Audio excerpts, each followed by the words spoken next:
भारतवर्ष जाति जनगणना करने विभिन्न गणसंगठन विभिन्न राजनैतिक दल विभिन्न सामाजिक कर्मी माने दाबी करी आसुले जहाँ कि समाज रे जो गोटा कह जाए जे समस्त को समान अधिकार तार मूल्यबोध उपरे प्रतिष्ठित ये जो जाति गणना दाबी 2010 मसीह ओडिशार तत्कालीन मुख्यमंत्री श्रीयुत नवीन पट्टनायक जो सिद्धांत थिला से एसटी हो एससी हो एवं ओबीसी हो समस्त को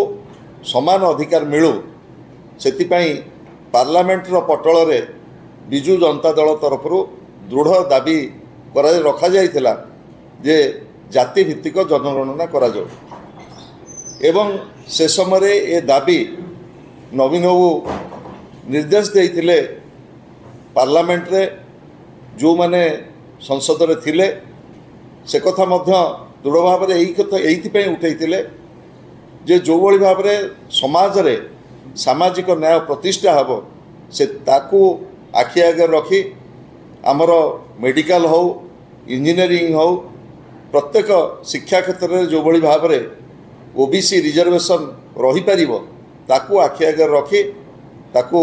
पार्लियामेंट रे एक कथा उठा जाइतला। परवर्ती समय रे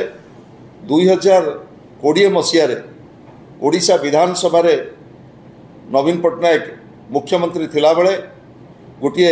बिल आसीथिला एवं से बिल रे संशोधन करागला जे एससी एसटी एवं ओबीसी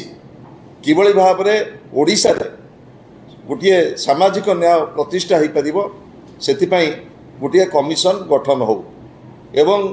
से समय विधानसभा रे सर्वसम्मत प्रस्ताव ग्रहण होइतिला एवं ओबीसी कमिशन ओडिशा रे प्रतिष्ठा होइतिला एवं जस्टिस रघुवर विश्वाल को नेतृत्व रे प्रथमे एठी ओबीसी कमिशन गठन होइतिला एवं तार लक्ष्य थिला जे किभली भाव रे समाज रे जो वर्ग को 50 रु ऊर्ध्व जो वर्गर प्रतिनिधित्व रही ओबीसी तांको किभली भाव में मुख्य स्रोत को अणाजिबो एवं शिक्षा क्षेत्र में कहतु सामाजिक क्षेत्र में कहतु अर्थनैतिक क्षेत्र में समस्त को समान अधिकार मिलिबो एवं तार परवर्ती समय रे से पार्लियामेंट हो से विधानसभा हो एवं से राजरास्ता हो विजु जनता दल एथिपाई गोटे लंबा लड़ई नवीन पट्टनायक नेतृत्व में आम लड़ीचु एवं गला काली जोटा पार्लियामेंट रे प्रधानमंत्री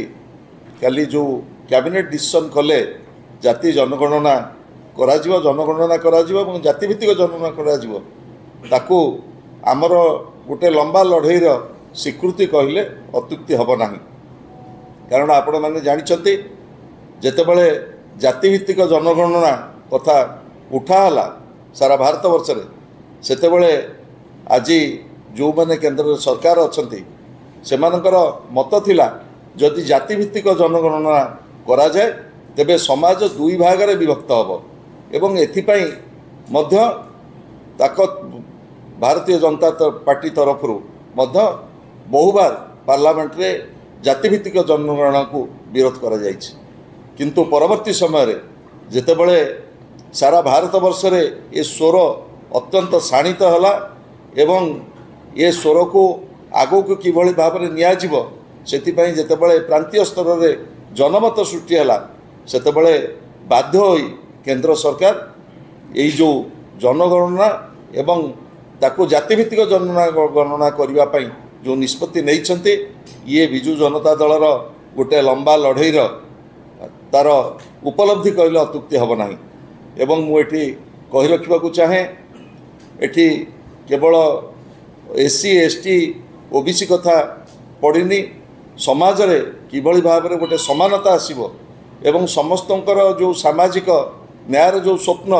35 वर्ष तले भारत वर्षर सामाजिक न्यायर जो नेतृत्व माने देखी से किभली भाव से स्वप्न साकार हम ताकू आज आमे गोटे पद हासिल करचे गोटे लक्ष्य हासिल करचे किंतु मोडालिटी आसिला परे एकथा स्पष्ट हम किभली भाव में जातिभित्तिक जनगणना हवाक जाऊँच एवं विजु जनता दल एवं यार नेता श्रीयुत नवीन पट्टनायक एथिपाई संपूर्ण भाव में प्रतिबद्ध एवं तांको नेतृत्व में 2010 मसीह पार्लियामेंट ठू आरंभ करी ओडिशार राजरास्ता पर्यंत आम लंबा लड़ई लड़ीचु एवं